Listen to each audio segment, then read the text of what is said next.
Hi students, unit 3 laws of motion, इसमें हम लोग डिस्कस कर रहे हैं फ्रिक्शन को। आज हम लोग डिस्कस करने वाले हैं types of kinetic friction.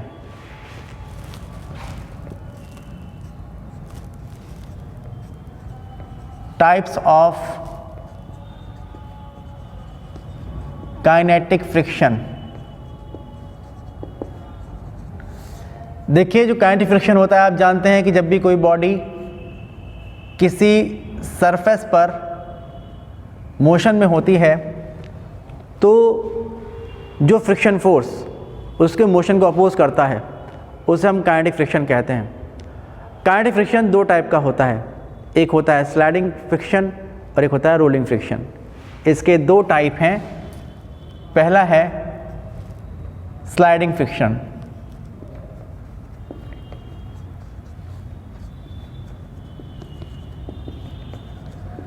Sliding friction का मतलब ये होता है, देखिए कि अगर हमारे पास एक सरफेस है, ये एक सरफेस है और इस सरफेस पर अगर कोई बॉडी स्लाइड करती हुई मोशन कर रही है, आपके पास ये एक बॉडी है, ये एक बॉडी है और आप इस पर एक फोर्स अप्लाई कर रहे हैं इस तरफ। जब आप फोर्स अप्लाई करेंगे इस डायरेक्शन में, ये तो यहाँ पर जो इसके मोशन को अपोज करने वाला फोर्स है ये होगा काइनेटिक फ्रिक्शन फोर्स।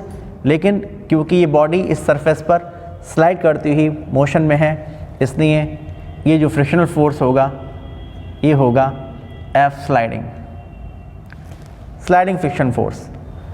और अगर इसी बॉडी के नीचे मान लीजिए कि मैं कुछ रॉड्स लगा दूं, तो फिर ये बॉडी जब चलेगी तो यहाँ पर वो रॉड्स रोल करेंगी। अगर कोई भी बॉडी किसी सरफेस पर बिना स्लिप किए हुए रोल करती है तो जो फ्रिक्शनल फोर्स लगता है उसको हम रोलिंग फ्रिक्शनल फोर्स कहते हैं। तो फिलहाल हम बात कर रहे हैं रोलिंग फ्रिक्शन की, कि रोलिंग फ्रिक्शन, रोलिंग फ्रिक्शन का मतलब ये होगा कि अब देखिए वही सरफेस है और यही बॉडी है,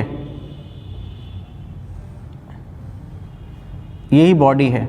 अब आप लोगों ने यहाँ पर कुछ रॉड्स रख दी इसके नीचे, ये, और अब आप फोर्स अप्लाई करा रहे हैं इस पर, इस डायरेक्शन में फोर्स अप्लाई कर रहे हैं। तो यहाँ पर जो मोशन को अपोज करने वाला फ्रिक्शनल फोर्स होगा that is called F rolling frictional force. ठीक है, तो ये होता है रोलिंग फ्रिक्शनल फोर्स। और आप जानते हैं अपने एक्सपीरियंस से कि किसी भी बॉडी को अगर आप ऐसे ही खींच के ले जाएंगे इस तरह से, तो जो फ्रिक्शन फोर्स होगा वो ज़्यादा लगेगा। लेकिन अगर हम लोग इसी रॉड्स लगा देते हैं और इसको खींचते हैं तो ये रॉड्स जो होंगी इस तरह से रोल करेंगी और उस केस में जो फ्रिक्शन फोर्स होता है वो कम होता है। इसका मतलब रोलिंग फ्रिक्शनल फोर्स जो होता है वो हमेशा स्लाइडिंग फ्रिक्शनल फोर्स से कम होता है। आप जानते हैं कि rolling frictional force, rolling frictional force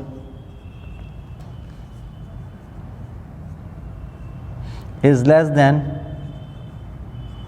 sliding frictional force. बहुत सारे एग्जाम्पल हैं इसके हमारे पास। जैसे आप जानते हैं कि हमारे पास एक साइकिल है।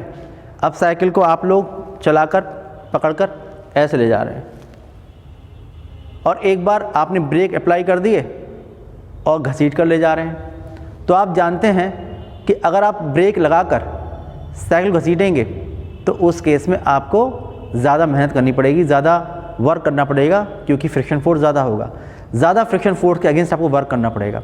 लेकिन अगर आप लोग उसके जो व्हील्स हैं उनको रोल होने देते हैं तो उस केस में फ्रिक्शन फोर्स कम हो जाएगा। जब फ्रिक्शन फोर्स कम हो जाएगा तो कम फ्रिक्शन फोर्स के अगेंस्ट आपको वर्क करना पड़ेगा, इसलिए आप लोगों को कम मेहनत लगेगी। ठीक है, आप इजीली उसको रोल कराते हुए ले जाएंगे।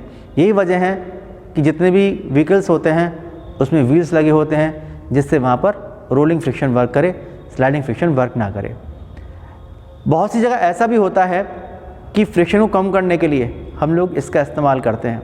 जैसे आप देखिए कि हम लोग क्या इस्तेमाल करते हैं, मशीन है या जो साइकिल का एक्सल होता है वहाँ पर हम लोग बॉल बेयरिंग का इस्तेमाल करते हैं। बॉल बेयरिंग का मतलब क्या हुआ, देखिए ऐसा होगा कि ये एक्सल है और ये आपको व्हील लगाना है, ये आपको व्हील लगाना है सपोज,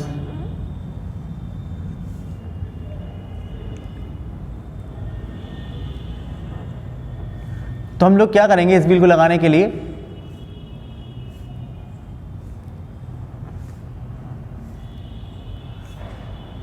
यहां पर हम लोग बॉल बेयरिंग लगा देते हैं।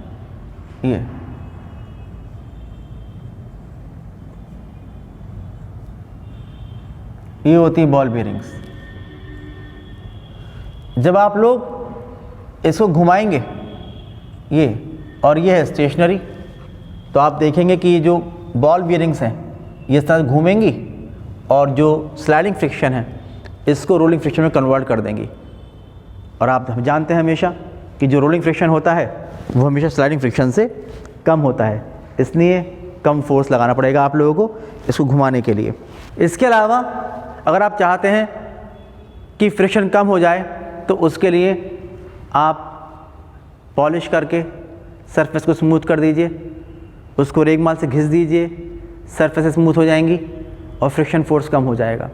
एक लिमिट तक अगर आप लोग किसी भी सरफेस को स्मूथ करते हैं तो फ्रिक्शन फोर्स कम होता है, लेकिन अगर दोनों सरफेसेस को आप एक लिमिट से ज़्यादा स्मूथ कर देते हैं तो फ्रिक्शन फोर्स बढ़ जाता है, इंटर एटॉमिक फोर्सेस जो होते हैं वो बढ़ जाया करते हैं और फ्रिक्शन फोर्स बढ़ जाता है।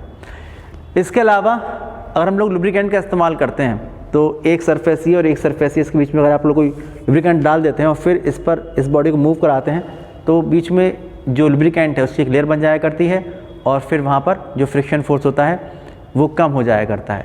और एक तरीका बॉल बेयरिंग का इस्तेमाल करके मैंने बताया आप लोगों को कि जहाँ पर हम लोग जो स्लाइडिंग फ्रिक्शन है उसको रोलिंग फ्रिक्शन में कन्वर्ट कर देते हैं और फ्रिक्शन फोर्स कम हो जाया करता है। तो इन सारे मेथड से हम लोग फ्रिक्शन फोर्स को कम कर सकते हैं। आप देखिए कि जो फ्रिक्शन फोर्स है वो एक नेसेसरी एविल है। इसका मतलब ये हुआ कि जो फ्रिक्शन फोर्स है वो एक ज़रूरी चीज़ भी है और उसके नुकसान भी हैं। आप देखिए कि फ्रिक्शन फोर्स चलने के लिए बहुत ज़रूरी है। आप जानते हैं कि जब हम लोग चलना शुरू करते हैं, आप जब चलते हैं तो आप लोग क्या करते हैं, पैर से अर्थ सरफेस को दबाते हैं बैकवर्ड डायरेक्शन में, तो यहाँ से एक रिएक्शन फोर्स ये लगता है। जब ये रिएक्शन फोर्स लगता है, अर्थ आप पर लगाती है एक रिएक्शन फोर्स, इसके आप दो कंपोनेंट कर सकते हैं, एक कंपोनेंट अपवर्ड डायरेक्शन में Ry और एक कंपोनेंट फॉरवर्ड डायरेक्शन में Rx। जो Ry कंपोनेंट होता है ये आपके वेट को mg को बैलेंस कर देता है, इसलिए आप नीचे गिरते नहीं हैं। और जो Rx है ये आपको फॉरवर्ड डायरेक्शन में चलने के लिए जो फोर्स है वो प्रोवाइड कराता है। इसलिए अगर फ्रिक्शन फोर्स नहीं होगा तो फिर आपका चलना मुश्किल होगा, इसलिए चलने के लिए फ्रिक्शन फोर्स बहुत ज़रूरी है। कहीं कहीं जहाँ पर आप देखिए रेत है, सैंड है, आप लोग वहाँ पर चलते हैं, या बर्फ़ है वहाँ पर चलते हैं, तो वहाँ चलना मुश्किल हो जाता है। वहाँ पर चलना मुश्किल इसलिए हो जाता है कि जैसे आपने रेत को दबाया तो दब जाती है, फ्रिक्शन फोर्स कम लगता है। जब फ्रिक्शन फोर्स लगता नहीं है तो रिएक्शन फोर्स भी कम लगता है। जब रिएक्शन फोर्स कम लगेगा, ये रिएक्शन फोर्स कम लगा तो आप देखेंगे Rx भी कम और Ry भी कम, तो वहाँ पर mg बढ़ जाता है, आपके पैर धंसने लगते हैं नीचे की तरफ और आपको आगे चलने में भी परेशानी होती है। इस तरीके से अगर आप लोग आइस पर चलते हैं, बर्फ़ पर चलते हैं, तो आप देखते हैं कि आप लोग बर्फ़ पर जब अपने पैर से एक फोर्स लगाते हैं बैकवर्ड डायरेक्शन में तो आपका पैर स्लिप हो जाया करता है, क्योंकि वहाँ पर फ्रिक्शन फोर्स नहीं होता, और जब स्लिप हो जाता है तो आप आगे तरफ गिर पड़ते हैं क्योंकि वहाँ पर आपको रिएक्शन फोर्स मिलता नहीं है। तो इसलिए चलने के लिए फ्रिक्शन फोर्स बहुत ज़रूरी है। जितने भी व्हीकल्स हैं जब वो चलते हैं, जब आप देखिए कि जो उनके व्हील्स होते हैं जब वो इस तरह से सरफेस पे चलते हैं तो फ्रिक्शन फोर्स की वजह से उनको आगे चलने के लिए एक फोर्स मिलता है, ठीक है, क्योंकि व्हील्स का जो नीचे वाला सिरा है, सबसे लोअर मोस्ट पॉइंट, ये प्रेस करता है इसको पीछे की तरफ, और इसलिए ये एक रिएक्शन फोर्स लगाता है जो व्हील पर लगता है सेंटर पर आगे की तरफ, और व्हील जो है वो आगे चलने लगता है। इस तरह से जो फ्रिक्शन फोर्स है ये बहुत ज़रूरी है। इसके अलावा देखिए कि फ्रिक्शन फोर्स एक बुराई भी है, क्योंकि आप जानते हैं जो एनर्जी होती है फ्रिक्शन में, फ्रिक्शन फोर्स की वजह से किसी बॉडी की जो एनर्जी होती है वो फ्रिक्शन फोर्स के अगेंस्ट वर्क करने में कंज्यूम हो जाया करती है, और जो एनर्जी होती है वो हीट में कन्वर्ट हो जाया करती है। इसका मतलब जो मशीनरी है वो जितनी भी गर्म मशीनरी हो जाया करती हैं फ्रिक्शन फोर्स के अगेंस्ट वर्क करने में, वो फ्रिक्शन फोर्स की वजह से ही होती हैं। आप जानते हैं कि जब फ्रिक्शन फोर्स के अगेंस्ट वर्क करते हैं तो वहाँ पर जो एनर्जी होती है वो हीट में कन्वर्ट हो जाया करती है और मशीनें गर्म हो जाया करती हैं, उनकी एफिशिएंसी कम हो जाया करती है। इसके अलावा जितनी भी टूट फूट होती है वो फ्रिक्शन फोर्स की वजह से हुआ करती है, इसलिए हम लोग लुब्रिकेंट का इस्तेमाल करते हैं फ्रिक्शन फोर्स को कम करने के लिए। इसके अलावा देखिए एक क्वेश्चन ये भी आता है कि हमारे पास कोई भी एक रोलर है, ठीक है, जिसको हम लॉन मूवर भी कहते हैं, तो उसको अगर आप लोग घास पर चला रहे हैं, सरफेस पर चला रहे हैं, एक प्लेन सरफेस पर, तो दो तरह चला सकते हैं। एक तरीका ये है कि रोलर है, आप उसको घसीटते हुए आगे ले जा रहे हैं, और एक ये है आप इसको फोर्स लगा के ऐसे ले जा रहे हैं आगे डायरेक्शन में। तो किस तरीके से रोलर को चलाना आसान है, बाय पुशिंग और बाय पुलिंग, ये दो मेथड हैं कि इसमें कौन सा मेथड हम अडॉप्ट करें रोलर को चलाने के लिए तो वो इजी रहेगा। ठीक है, देखिए method first, pulling and pushing.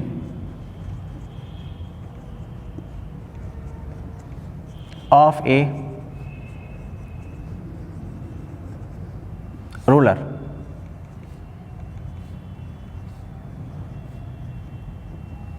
देखिए मानिए पहले आप पुश कर रहे हैं,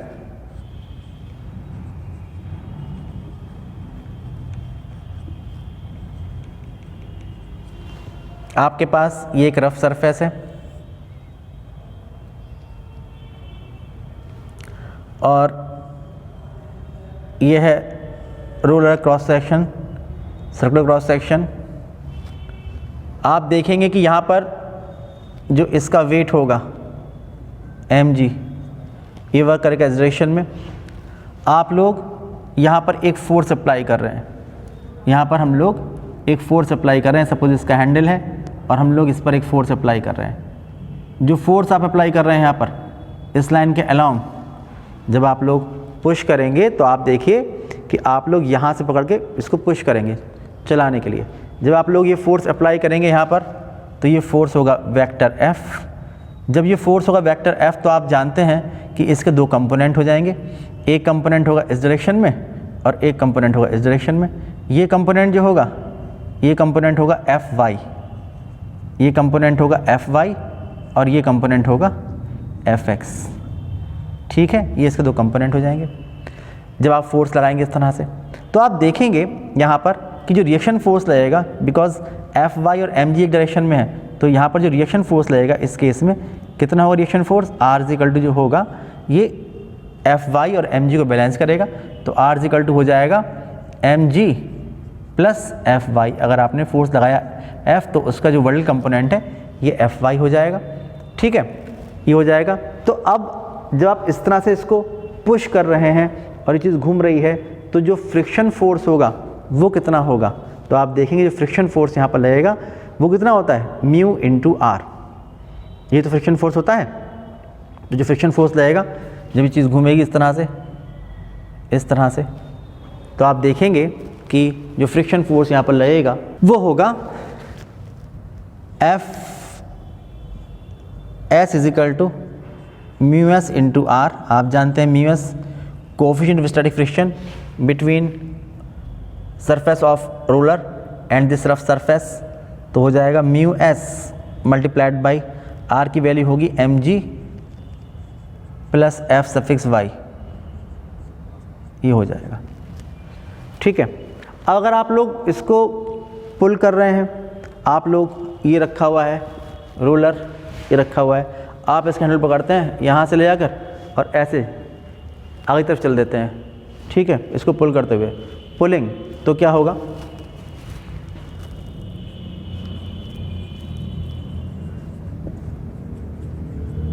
पुलिंग।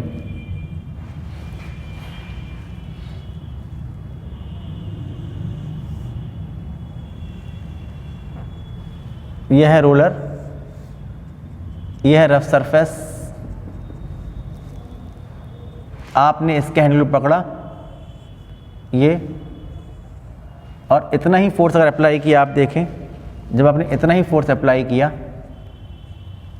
ये आपने फोर्स अप्लाई किया वेक्टर F, तो आप देखेंगे कि एक तो इसका वेट mg डाउनवर्ड डायरेक्शन में ये लगेगा।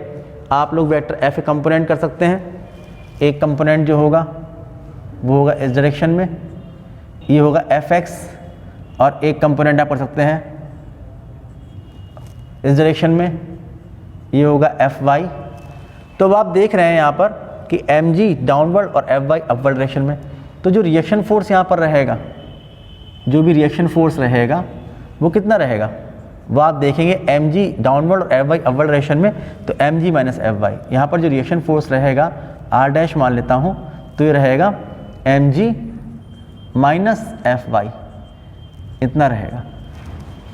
अगर coefficient of static friction mu S है, तो इस केस में जो फ्रिक्शनल फोर्स होगा वो कितना होगा,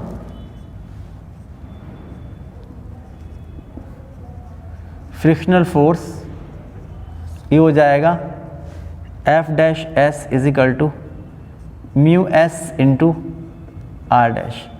तो F dash S is equal to हो जाएगा म्यू एस, तो म्यू एस है ही, और आर डैश आप लिखोगे mg minus Fy, equation number 2।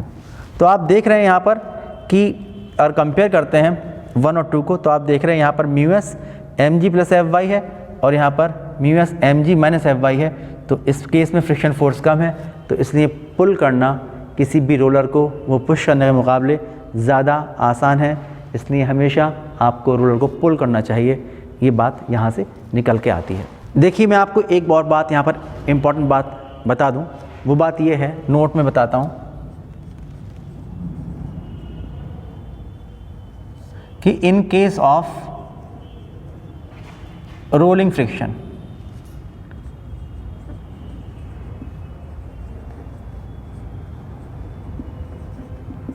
जब भी कोई बॉडी, ये सर्कुलर क्रॉस सेक्शन की कोई बॉडी है,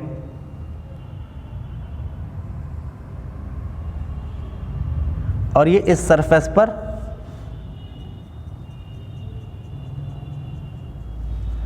चल रही है, आप इसे घुमा रहे हैं ऐसे, तो आप देखें जो लोअर मोस्ट पॉइंट होगा ये लोअर मोस्ट पॉइंट, इस पर एक फोर्स अप्लाई करेगा किधर, बैकवर्ड डायरेक्शन में, क्योंकि बॉडी पर जब ये घूमेगी ना चीज़ें से, तो ये एक फोर्स अप्लाई करेगी बैकवर्ड डायरेक्शन में। तो फ्रिक्शन फोर्स कहाँ लगेगा, इस तरफ ही लगेगा, ये होगा friction force, rolling friction force, इस तरह से, और ये चलने के लिए फोर्स प्रोवाइड करा रहा है, ये फोर्स होगा। तो आप देखिए इसकी वेलोसिटी अगर v इस तरफ, तो इसकी वेलोसिटी v इस तरफ, तो जो नेट वेलोसिटी होगी, जो पॉइंट ऑफ कांटेक्ट, बिकॉज ये पूरी बॉडी तो मोशन में है ना, इसका सेंटर ऑफ मास अगर वेलोसिटी v से मूव कर रहा है, और जो लोअर मोस्ट पॉइंट है ये वेलोसिटी v से पीछे जा रहा है, तो आप देखेंगे कि जो नेट वेलोसिटी होगी इस पॉइंट ऑफ कांटेक्ट की,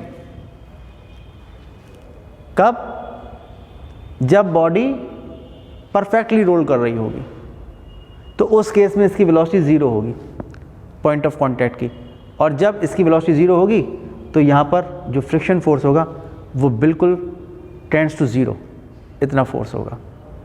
ये एक इम्पॉर्टेंट बात है, इसको ध्यान रखिएगा कि जब बॉडी परफेक्टली रोल करती है किसी सरफेस पर, तो जो पॉइंट ऑफ कांटेक्ट होता है, एक तो ये कि उसका बिल्कुल पॉइंट एरिया कांटेक्ट में होता है, और दूसरी बात ये कि उसकी जो वेलोसिटी होती है v is equal to R into omega से, आप देखिए कि यहाँ की जो वेलोसिटी होगी वो ज़ीरो होगी, इसलिए नेग्लिजिबल फ्रिक्शन फोर्स हमारा यहाँ पर वर्क करता है।